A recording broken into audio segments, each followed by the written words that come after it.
Instituto Tavistock es una de las organizaciones más enigmáticas e influyentes de los últimos 50 años. Camuflado detrás de una entidad no gubernamental sin ánimo de lucro, se encuentra el que posiblemente sea el centro de lavado de cerebros en masa y de ingeniería social más importante de la historia. Una compleja organización que cambiará el paradigma de la sociedad moderna, relacionada con grupos tan enigmáticos como el Club Bilderberg o el de Roma, entre otros. Esta es su historia y la de su influencia en nuestras vidas, influencia que se extiende hasta el presente y que nos obliga a replantearnos el concepto de libertad tal y como lo entendemos.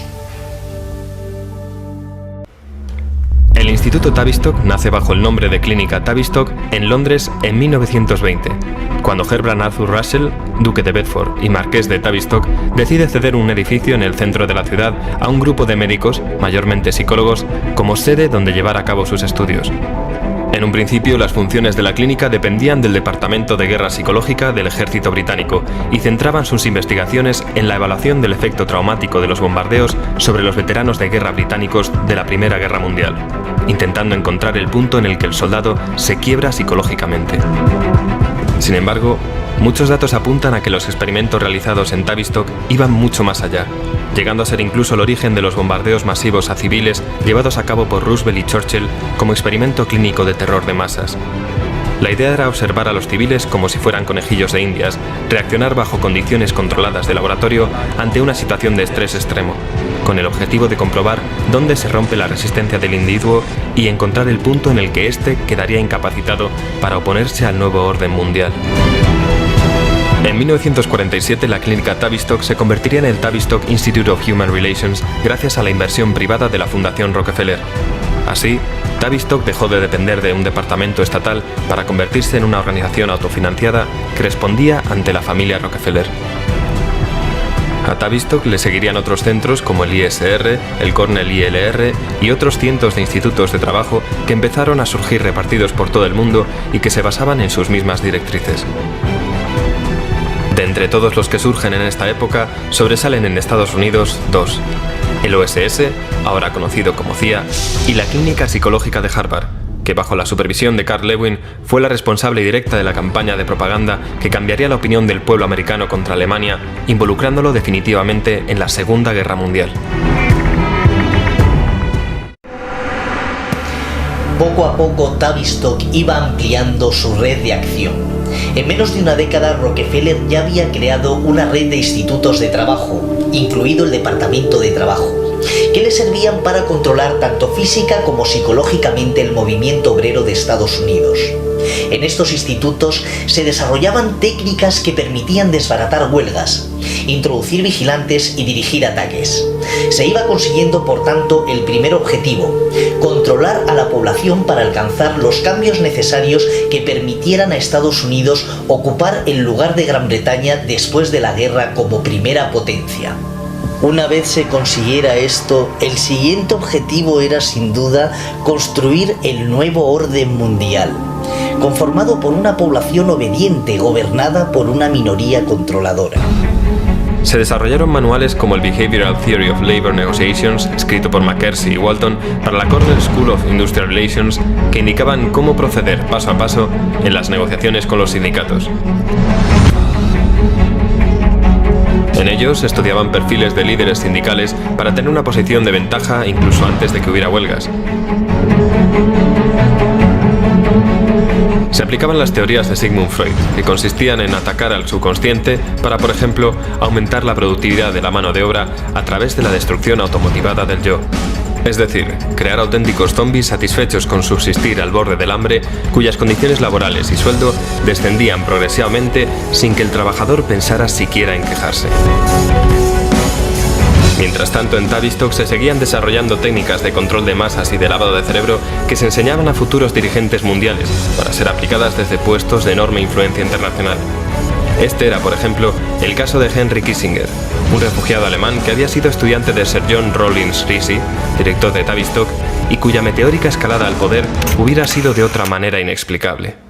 Kissinger es además miembro fijo del Club Bilderberg. Otro claro ejemplo lo tendríamos en la figura de Jimmy Carter, que fue seleccionado como presidente de los Estados Unidos por el psicólogo del Instituto Tavistock, el Dr. Peter Bourne, únicamente porque Carter había realizado un programa intensivo de lavado de cerebro en Annapolis. El Instituto Tavistock ha desarrollado tal poder en Estados Unidos que nadie llega a sobresalir en ningún campo sin haber sido formado en ciencia comportamental en Tavistock o en alguna de sus filiales. Su papel en la creación del nuevo orden mundial es fundamental. Sir John Rollins Rees, director del instituto y primer presidente de la Federación Mundial de la Salud Mental, dijo: «Debemos conseguir que nuestro punto de vista impregne cada aspecto educativo en la vida de la nación. Tanto la vida pública como la política y la industria deben estar bajo nuestra esfera de influencia, permitiéndonos así convertirnos secretamente en la quinta columna». Bajo la supervisión de Lewin, el Instituto Tavistock fue pionero en investigaciones en las que se utilizaba el trauma para desprogramar al individuo, para posteriormente volver a programarlo de acuerdo con los deseos del controlador. Todos estos estudios buscan promover la uniformidad y evitar la individualidad, que es uno de los grandes obstáculos en el camino hacia el nuevo orden mundial. Se busca convertir a la población en un público que sea predecible y que esté condicionado a hacer lo que se le diga, sin hacer preguntas o, lo que es lo mismo, eliminar la fuerza psicológica del sujeto y dejarlo incapacitado para oponerse a los dictadores del nuevo orden mundial. Para lograrlo, Tavistock trabaja en el estudio de técnicas de lavado de cerebro en masa desde varios frentes. Dos de ellos son el rock and roll y las drogas. En 1939 se pidió a Theodor Adorno que fuera a Estados Unidos para dirigir el proyecto de investigación de la radio de Princeton, un esfuerzo conjunto del Instituto Tavistock y de la Escuela de Frankfurt que tenía como objetivo encontrar un método efectivo de controlar a las masas a través de la música. La idea era utilizar el rock and roll de la misma forma en que los nazis utilizaron la propaganda radiofónica como instrumento de lavado de cerebro. Una de las estrategias del nazismo para extender su particular visión del mundo entre la población alemana fue, por ejemplo, la de la fabricación y la distribución masiva de aparatos de radio económicos para toda la población, de forma que su mensaje pudiera llegar a todos los hogares alemanes.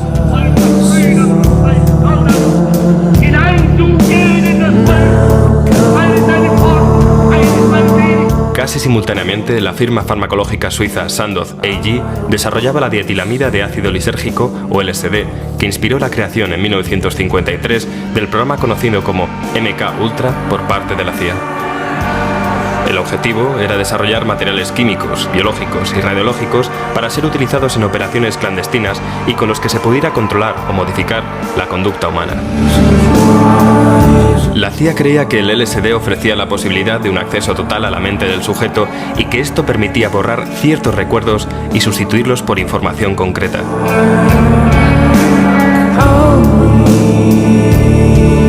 En los primeros ensayos se administró LSD a los funcionarios de la propia CIA con el objetivo de estudiar sus reacciones como si fueran ratas de laboratorio, lo cual desembocó en varias muertes y que el gobierno estadounidense tuviera que pagar millones en perjuicios a las familias de las víctimas.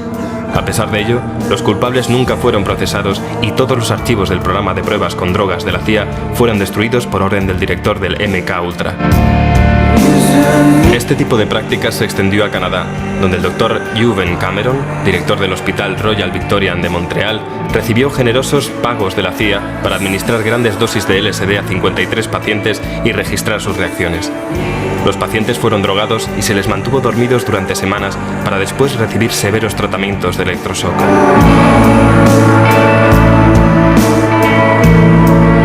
Durante una conferencia en la Facultad de Medicina de San Francisco, Huxley, autor de Un Mundo Feliz, dijo: «En la próxima generación, o en la siguiente, habrá un método farmacológico que consiga que las personas adoren su condición de siervas y que permitan una dictadura sin lágrimas, que produzca una especie de campo de concentración indoloro para sociedades enteras, de tal modo que las personas habrán sido despojadas de sus libertades y, sin embargo, estarán contentas de que así sea, porque habrán perdido todo deseo de rebelarse». Huxley no se equivocaba. Los estudios con drogas dieron sus frutos y su aplicación real dio origen a lo que se conoció como la contracultura del LSD en los años 60 y que fue acompañada de una revolución de estudiantes que también estaba financiada por la CIA con 25 millones de dólares. Miles de estudiantes universitarios fueron utilizados como conejillos de India sin saberlo.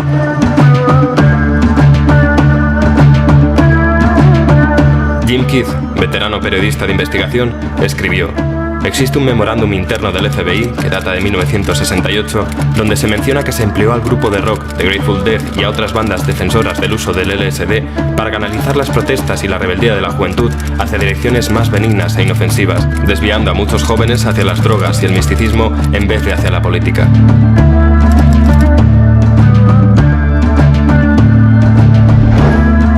Michael Minicino explica este fenómeno en el ejemplar del invierno de 1992 de la revista Fidelio diciendo: los alucinógenos tienen el singular efecto de convertir a la víctima en un ser asocial, totalmente centrado en sí mismo y preocupado por los objetos.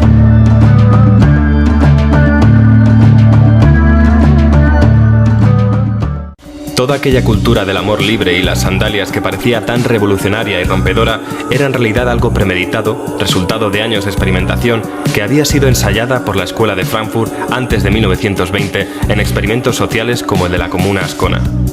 Incluso la frase de Tom Hayden, jamás hay que fiarse de alguien que tenga más de 30 años, que se hizo tan popular entre los defensores del Flower Power y la cultura hippie, no era más que una nueva versión de la pronunciada por Rupert Brooke en 1905. No merece la pena hablar con nadie que tenga más de 30 años. Fue una época oscurecida por la guerra de Vietnam y caracterizada por un descontento general. Se utilizó la guerra como telón de fondo para crear el movimiento antibélico y todo esto generó un desánimo y un abatimiento moral que condujo a la juventud estadounidense a depender de las drogas. Es decir, la desilusión provocada por la guerra convirtió a quienes protestaban en presas fáciles para aquellos que proponían manipularlos a través de la cultura del LSD.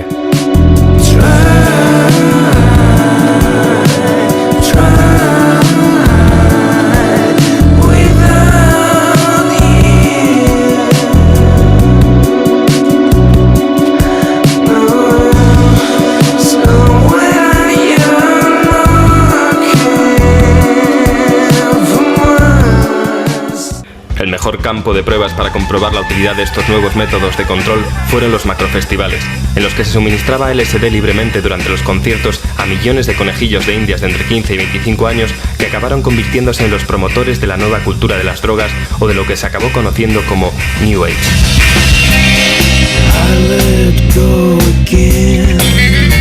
El primero de estos festivales se celebró en 1967 bajo el nombre del Festival Anual e Internacional de Pop de Monterrey y reunió a más de 200.000 jóvenes en el Parque de Atracciones del Condado de Monterrey, en el norte de California, durante 3 días.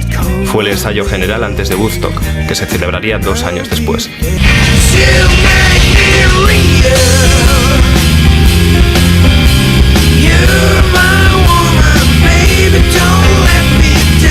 En este tipo de eventos, las víctimas estaban aisladas y prácticamente incomunicadas, rodeadas de inmundicia y eran atiborradas de drogas psicodélicas y mantenidas despiertas durante días, todo con la plena complicidad del FBI y de altos cargos del gobierno.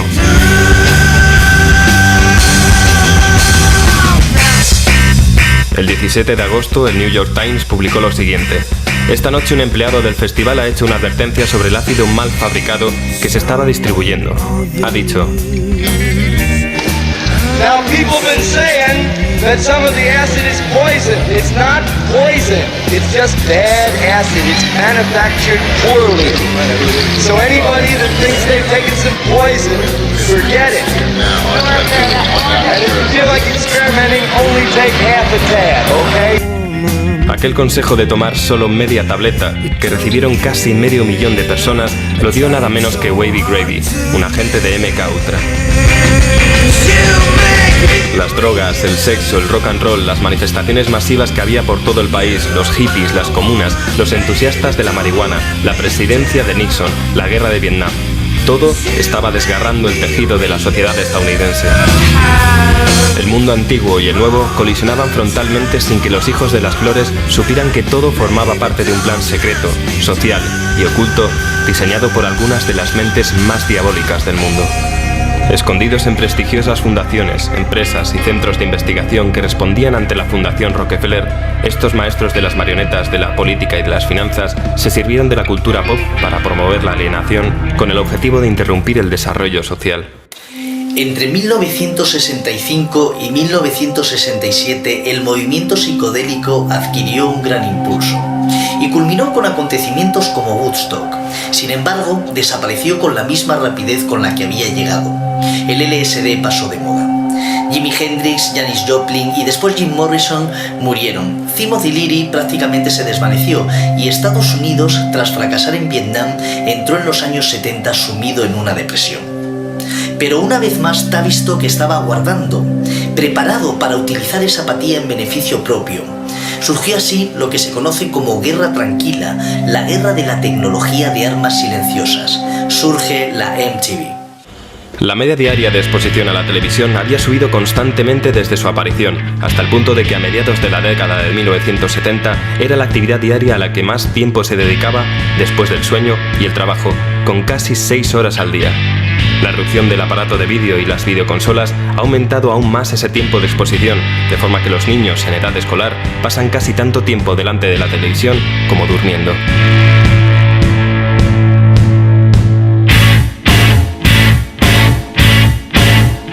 La MTV, un canal televisivo de música pop y videoclips, fue creada por Robert Pittman para el público adolescente el 1 de agosto de 1981. Hoy forma parte del imperio Viacom, conocido como CBS Corporation, cuyo presidente y director general, Summer Redstone, forma parte del Club Bilderberg y es miembro del CFR. El modelo que seguía la cadena coincidía con un estudio realizado por Tavistock, según el cual 4 minutos era lo máximo a lo que un sujeto involuntario era susceptible de recibir los mensajes contenidos en un programa. 4 minutos, o lo que es lo mismo, la duración media de un vídeo musical. Durante el proceso, el espectador sufre un agresivo pero invisible lavado de cerebro durante el cual tiene la ilusión de que conserva la capacidad de elegir, al igual que un drogadicto cree que controla su adicción cuando en realidad es la adicción la que le controla a él. Tavistock realizó varios estudios que demostraban que el ser humano establece asociaciones subconscientes con una canción durante la infancia, de forma que esas asociaciones permanecen latentes y transcurrido un tiempo, ese sujeto es capaz de revivir esos recuerdos y situaciones al volver a escuchar esa canción. Ese recuerdo despertado crearía un estado anímico infantil y retrotraería a la persona a aquella época de su vida en la que habría experimentado esa misma sensación.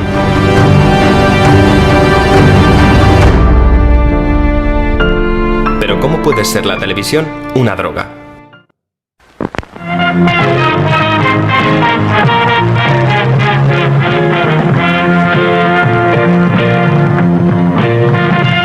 Cuando vemos la televisión, el hemisferio derecho del cerebro parece activarse en una proporción mucho mayor que el izquierdo.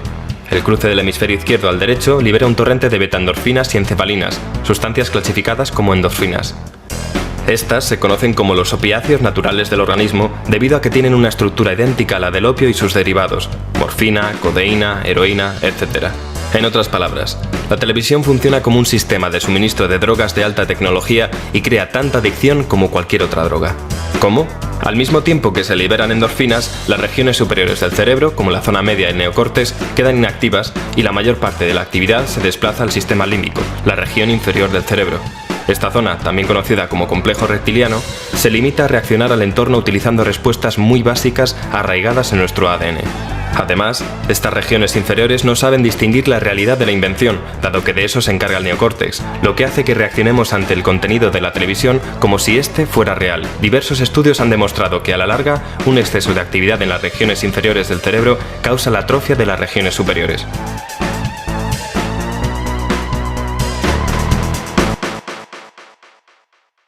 Frederick Emery, uno de los científicos sociales más importantes de su generación y miembro de Tavistock, expuso: la televisión consiste en una señal constante de 50 fotogramas por segundo, cuyo efecto puede definirse en cierta forma como el equivalente tecnológico de un hipnotizador.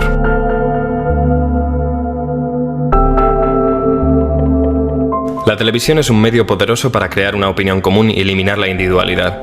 Admitimos lo que vemos en televisión como cierto porque está consensuado y lo asimilamos sin dudar.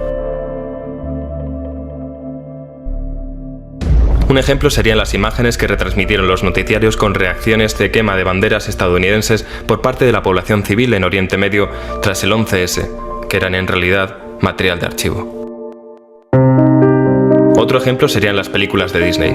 Algo que muy poca gente sabe es que tanto Walt Disney como su hermano participaron en la producción de películas propagandísticas durante la Segunda Guerra Mundial, supervisadas por el Comité de Moralidad, controlado por Tavistock. En palabras del propio Disney, si todo el mundo pensara y actuara como los niños, nunca tendríamos problemas. Lo malo es que hasta los niños tienen que hacerse mayores. Convertir a los adultos en niños fácilmente controlables es algo que aparece en las teorías de Adorno y no se reduce únicamente a las películas de Walt Disney. Barrio Sésamo era un programa educativo creado en 1966 cuyo objetivo era, en teoría, introducir a los niños en el mundo escolar. Sin embargo, fue desarrollado con fines muy distintos. Malcolm Gladwell, uno de los representantes de Tavistock, confesaba: Barrio Sésamo se creó en torno a una novedosa idea, la de que si logramos captar la atención de los niños, podremos educarlos.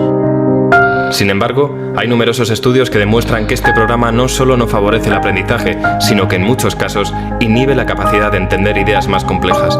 Y lo que es más importante, dichos estudios indican que los niños parecen volverse adictos al programa, y dicha adicción les engancha a ver cualquier programa de televisión. Neil Postman, profesor de la Universidad de Nueva York, en su libro Divertirse hasta morir, decía: si algo hay que reprochar a Barrio Sésamo es fingir que es un aliado del aula de colegio. Barrio Sésamo no estimula a los niños a que les guste la escuela ni nada que tenga que ver con ella. Los estimula a que les guste la televisión. La mejor prueba de todo esto es, como siempre, averiguar de dónde procede el dinero, y en el caso de Barrio Sésamo procedía directamente de la Fundación Carnegie, controlada por los Rockefeller, y que a golpe de talonario consiguieron introducir el programa en una cadena de televisión nacional. El dinero de la fundación procede a su vez de la CIA, de la Comisión Trilateral controlada por David Rockefeller, del Council of Foreign Relations, del Grupo Carlyle, del que forman parte, entre otros, el expresidente George Bush padre y el exsecretario de Defensa Donald Rumsfeld, por no mencionar algunos de los miembros menos conocidos de la familia de Bin Laden y de la sociedad secreta Skull and Bones de la Universidad de Yale. Y por supuesto, el área que más posibilidades ofrece es la publicidad, campo de cultivo para tendencias y necesidades creadas a partir de la nada por las grandes empresas. Un claro ejemplo del lavado de cerebro dirigido a adolescentes y niños en general lo constituye la controvertida mascota de Camel, conocida como Joe Camel, y que llegó a ser tan popular que competía incluso con Mickey Mouse en preferencias infantiles. Joe Camel surgió en 1987 cuando la marca buscaba ideas para celebrar su 75 aniversario. Buscando en los archivos apareció una ilustración realizada en 1974 por un artista llamado Billy Colton, y que no era sino la caricatura de Old Joe, el camello que aparece en los paquetes de cigarrillos de la marca desde su creación en 1913. En 1991, la revista Journal of the American Medical Association publicó un estudio que dejaba claro que el objetivo de Camel era conseguir que los niños asociaran la nueva mascota con su marca de la misma forma en que asociaban el logotipo de Disney Channel con Mickey Mouse. La compañía R.J. Reynolds Nabisco alegó que los estudios de mercado desarrollados antes de lanzar la campaña habían sido realizados únicamente entre adultos y que iban dirigidos exclusivamente a fumadores de otras marcas, por lo que Joe Camel siguió siendo la imagen de Camel a pesar de que casi un tercio de todos los cigarrillos que se vendían ilegalmente a menores de edad eran Camel. La campaña fue un éxito y consiguió establecer una relación en el subconsciente infantil entre el personaje y la marca. Esta relación se quedaría grabada y acompañaría al sujeto hasta su madurez, momento en el cual podría ser libre de escoger la marca de cigarrillos que quisiera y que, por supuesto, sería Camel. We at RJ Reynolds understand that children can be negatively influenced by cigarette advertising, which is why our company has agreed to no longer use the Joe Camel image in our tobacco campaigns. But does that mean children have to stop loving Joe Camel? Not at all. Kids, Joe Camel is off cigarettes and is back with his very own cartoon show. So please enjoy Joe Camel's new tobacco-free cartoon. A mediados de 1997, Camel decidió poner fin a la campaña voluntariamente, aunque es probable que la presión ejercida por el Congreso, diversos grupos de interés público y varios juicios pendientes tuvieran algo que ver. A todo este entramado de los mass media hay que sumar a grandes publicaciones como el Times y el Post, que son en realidad empresas del Bilderberg y el CFR. En ellas se marcan los temas y fijan los límites de lo políticamente correcto, lo que ha sido de gran ayuda a la hora de crear un clima de inestabilidad y preocupación global totalmente propicio para los planes del nuevo orden mundial. En Tavistock desarrollaron una teoría acerca de la turbulencia social, según la cual se puede ablandar a una población utilizando fenómenos en masa, como cortes en el suministro de energía, hundimientos económicos y financieros o ataques terroristas. Según sus propias palabras, si las impresiones iban muy seguidas unas de otras y se administraban cada vez con mayor intensidad, era posible inducir a la sociedad entera a un estado de psicosis colectiva. Esto es desde luego algo muy sencillo de conseguir gracias a la televisión. ¿Qué es lo que se logra con este estado de terror permanente? Que las personas terminen disociándose, que traten de huir del terror causado por una realidad tan apabullante, que se encierren en un estado de negación y se refugien en diversiones y entretenimientos populares, mostrando cierta tendencia a sufrir accesos de cólera. Es ahora cuando las investigaciones de Tavistock sobre el punto de ruptura tienen su fruto. Cuando se alcance ese punto de ruptura, cuando ya no se pueda más, entonces surgirá el nuevo orden mundial como la solución definitiva a todos nuestros problemas.